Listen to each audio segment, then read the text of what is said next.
Hey YouTube, Jay the Aussie's convinced me to throw up a bit more on my workshop stuff, so I'm show you what I've been up to yesterday and what I've done today. I set up my stereo that I bought in an auction. It's an old Pioneer unit, probably 90s-ish. I've got the CD unit that goes on the top and the CD unit that goes on top and the record player, and I've put the, if I can get it, there we go. I've got the speakers here up in the ceiling just to on some brackets just to give us a bit more floor space. The old big vintage speakers I've got up in the ceiling of my house. I've cleared out a fair bit of the stuff, the parts and stuff for the Holden have been put in the Austin, and what I'm going to do is the previous owners of this house left these trestles there. He wanted to know if I wanted it, so I've got these two trestles that are the same size, but it's too low to be a good workbench. So what I'm actually going to do is I'm going to slice these legs in half, weld it to the bottom of that one, and we're going to build a workbench out of it. So I'll show you how I get along there. I've been at the painters yesterday. We've been sanding a lot of stuff, sanding the back to get all the jams and stuff sprayed, and hopefully get everything back together on Friday, ready to sand the exterior and then paint it. So yeah, so here's today's job, building a bench. You know, there's no great method in my madness. All I've done is turn this one upside down, take the little plastic tops off, grind around there, get the other trestle, take the top off it so I can access it, grind around the top here where I'm going to weld, and then I've just sliced her off about halfway, which I've figured out to be about the right size, or the right height for me anyway. I'm not a tall fella. And yeah, when I come to do this, because this will form the lower platform, and all I need to do is just cut out a wee square there and then drop it back on, screw it back in, and away we go. And that's about as simple as it gets. It's not going to be the greatest workbench in the world. It should be pretty solid. So the trestles themselves are a little bit wobbly. I mean, they're only 2.5 wall thickness square box section. But at least with doing the lower part here, we should get a bit of rigidity. I'm doing it this way because I'm a tight ass and I have the materials here at hand, and it's the easiest way to go about it. So there you go. G'day again. What a bloody debacle. I went to go change my welding wire over this morning. It's the afternoon now, and my gas bottle was empty, and I took it down to the refill station and the valve was stuffed. I've had nothing but bloody problems with this damn gas cylinder that I got sold, and hopefully this is the end of it. The people at the refill station were really good. They're really nice people, family business, and they gave me a decent deal on the valve because they realise I've been in there a couple of times. So finally back here. You can see how I've got this set up on how I'm making sort of two trestles into one bench. So I've just sliced the top off, slice these in half, the legs, and I'm just going to weld it down each corner, check that it's all square, and then, like I say, cut notches into that one, fit it back up here, and screw it back down. And just as simple as that. So I'll fire up the welder and zap it together.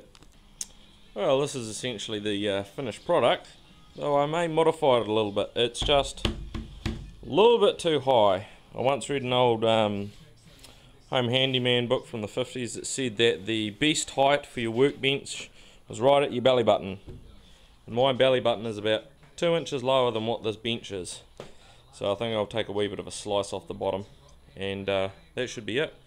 And it's fairly rigid, and yeah, it's fairly level, which was surprising me. So obviously measured it correctly. So I'll lop off the bottoms and see how we get on. Right, let's look at a bit of the finished product. Here's finished bench. This looks quite good, quite heavy with the height. Fit everything else under there. Still got this other trestle over here. I'm not 100% sure what I'm going to do with it. I'm actually kind of tempted to leave it this height and put a flat sheet of steel over the top of it. I don't know. I'll just see. The Austin is chock-a-block full of Holden bits, which is probably the first time an Austin A35 has been filled with Holden bits. I've moved it back because I'm setting up this other lot of benches here. My dad gave me this. He's a builder, and he ripped it out of a house that he was doing up. This is out of their old kitchen, and I'm going to use it as another workbench and a whole lot of storage. I've got heaps of sheets of this. It's all sitting up over there, so I'll build a bench top for it.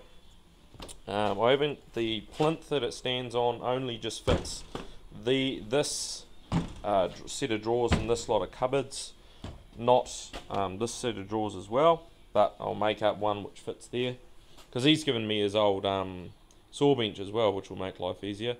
So what I'll probably do is I'll lift that one up as well, and each of these I'll have labelled for all the little bits and pieces that are really annoying. So there'll be like electrical stuff, drill bits, grinding bits, so on and so forth, and just hopefully that'll tidy up the place a lot, so I haven't got things like these lying around set somewhere and that.